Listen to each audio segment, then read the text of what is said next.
తెలుగు భాషను కోల్పోతే నష్టపోయేది హిందువులు మాత్రమే. మొదటి అధ్యాయం. తెలుగు భాష యొక్క ప్రపంచీకరణ సాధ్యమా లేక పగటి కల? తెలుగు భాషను కోల్పోతే నష్టపోయేది హిందువులు మాత్రమే అను ఈ విషయంపై మనం శ్రద్ధ వహించాల్సిన అవసరం ఎంతో ఉంది. సమస్యను తెలుసుకోవడమే కాకుండా పరిష్కారం కూడా కనుగొని మన కార్యాచరణ ఎలా ఉండాలో మనం సంకల్పించాలి. ప్రపంచ భాషలందు తెలుగు తక్కువ. ప్రాచీనమైన భారతీయ భాష ఒకటి తన భాషీయుల నిర్లక్ష్యం వలన వారి జీవనం నుండి దూరమయ్యే సూచనలు చాలా కనబడుతున్నాయి. అది ఏ భాష చెప్పగలరా? అవును, తెలుగు. అయితే ఈ దుస్థితి కేవలం తెలుగు భాషకు మాత్రమే కాదు, భారతదేశంలో చాలా భాషలకు ఉంది. కానీ మనం ఇక్కడ చర్చించాల్సినది తెలుగు గురించి కాబట్టి ఇక్కడ ప్రస్తుతానికి మిగిలిన భాషల ప్రస్తావన ఉండదు. జనాభా లెక్కల ప్రకారం ప్రపంచంలో తెలుగు 15వ స్థానంలో ఉంది. ఇంగ్లీష్ భాష కన్నా అతి పురాతనమైనది.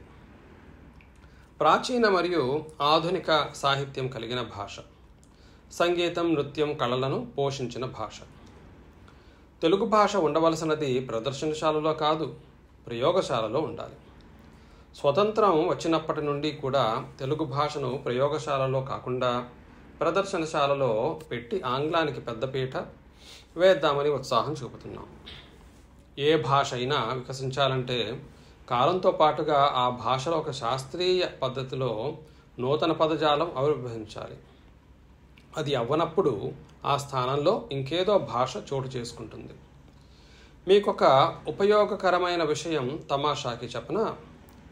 నిజమనేసుకోవద్దు సుమా. బహుశా 70 ఏళ్ల క్రితం అప్పట్లో మన పాలకులు మారుతున్న సమయంతో పాటుగా ఆధునిక పదజాలాన్ని సృష్టిస్తూ తెలుగు భాషను విస్తరించాలి అని దృఢ సంకల్పంతో తెలుగు భాష ప్రయోగశాలను అనగా లాంగ్వేజ్ ల్యాబ్ ఏర్పాటు చేయండి అని ఆదేశించి ఉంటారు. అది మన బ్రిటిష్ వారి హయాంలో శిక్షణ పొందిన సగం నిద్రపోతూ ఎలా పనులు ఎగ్గొడదామా, ఎలా జనాల పనులకు అడ్డం పడి వారిని తికమక పెడదామా అనే ఆలోచనలో పడి చివరికి తనే పాపం తికమక పడిపోయి ఆ ఆదేశాన్ని సమంగా వినకుండా ప్రయోగశాల బదులుగా ప్రదర్శనశాల అనగా మ్యూజియం అని అర్థం చేసుకున్నాడేమో అనిపిస్తుంది. మన సుందర తెలుగు భాషను తీసుకువెళ్ళి భద్రంగా గట్టి ఇనపతాళం వేసి పూర్తి భద్రతతో జాగ్రత్తగా బంధించినట్లున్నాడు. అప్పటి నుండి నూతన పదజాలం ఏటిలోకి పోగా ఎరువు తెచ్చుకున్న పదాలు అలవాటైపోయాయి, ఫ్యాషన్ అయిపోయాయి. పోని ప్రయత్నం చేద్దామా అని పొరపాటున ఒక అచ్చ తెలుగు పదం ప్రయోగించామనుకోండి, అవతల సాటి తెలుగోడు నన్ను యగాదిగా చూసి ఏ ఊరు బామ్మరిది మంది, లేదా బ్రోకెన్ ఇంగ్లీష్లో brother in law you come with city అని అంటాడు. ప్రపంచంలో మనం ఎన్ని భాషలైనా నేర్చుకోవచ్చు, కానీ కనీసం ఒక భాషనైనా సమంగా మాట్లాడలేకపోతే మనసులో మాటలు ఎలా వ్యక్తపరుస్తాము? కొన్ని పదాలు చూద్దాము, అవి ఉన్నా సరే వాడరు. ఫ్యాను ఉదాహరణ చూస్తే గాలి కల్పించు యంత్రము అని అనుకోవచ్చు. మన భాషలో విసనకర్ర దగ్గర ఆగిపోయాం మనం. మరి ఆ తరువాత సంగతి ఏమిటి? ఈ కాలంలో మాట్లాడుతున్న ఆంగ్ల మిశ్రిత తెలుగు వ్యక్తిగత వికాసానికి, మనోవికాసానికి హానికరం. మనం ఏదైనా వైజ్ఞానిక దృష్టికోణంలో చూడాలి. అది వ్యవస్థ అయినా, భాష అయినా, మతం అయినా కూడా. జనాభా లెక్క ప్రకారం చూస్తే తెలుగు దీనస్థితిలో లేదు అని అనిపిస్తుంది.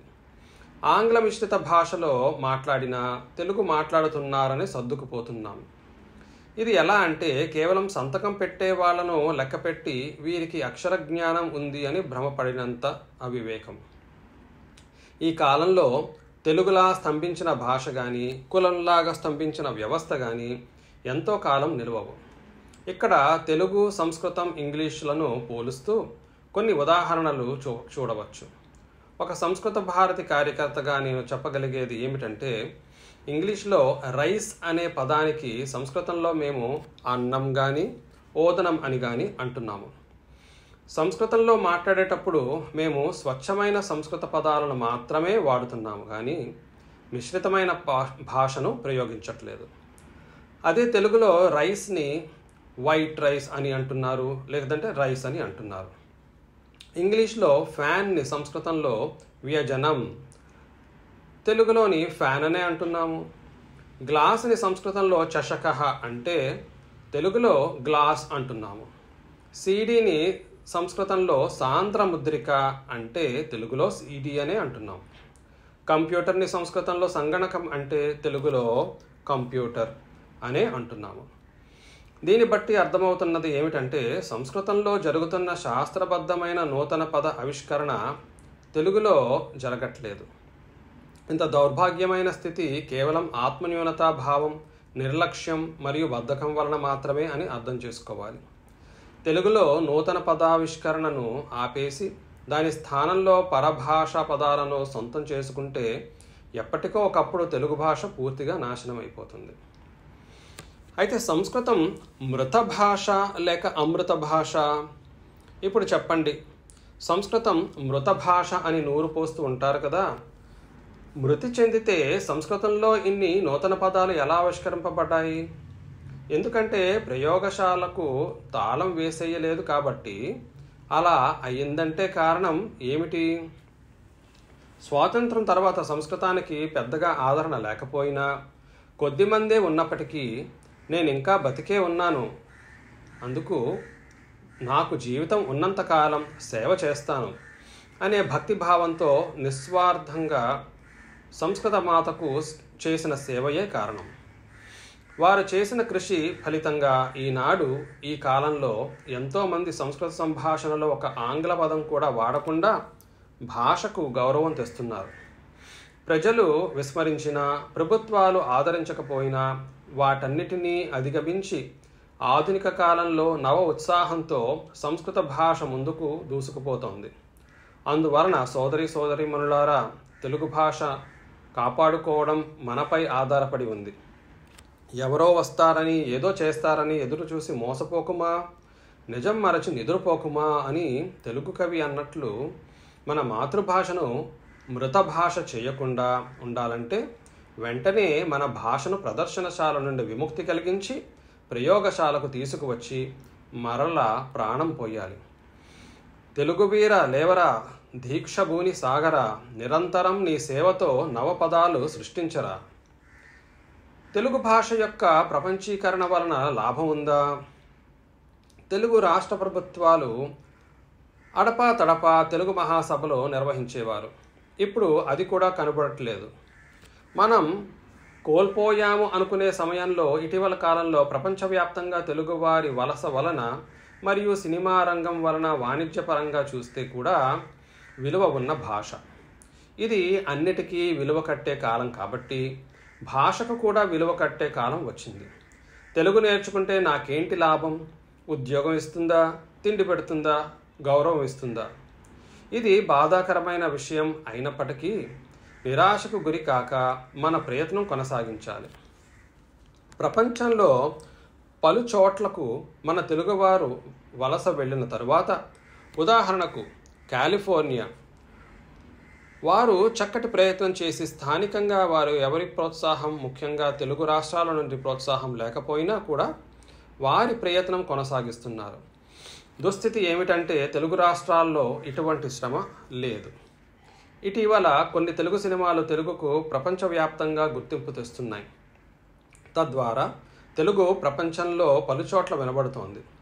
ఇందులో మనం గుర్తించవలసిన విషయం ఏమిటంటే ప్రపంచంలో పలుచోట్ల ఈ సినిమాను తెలుగులోనే సబ్టైటిల్స్తో చూడడం జరుగుతున్నది.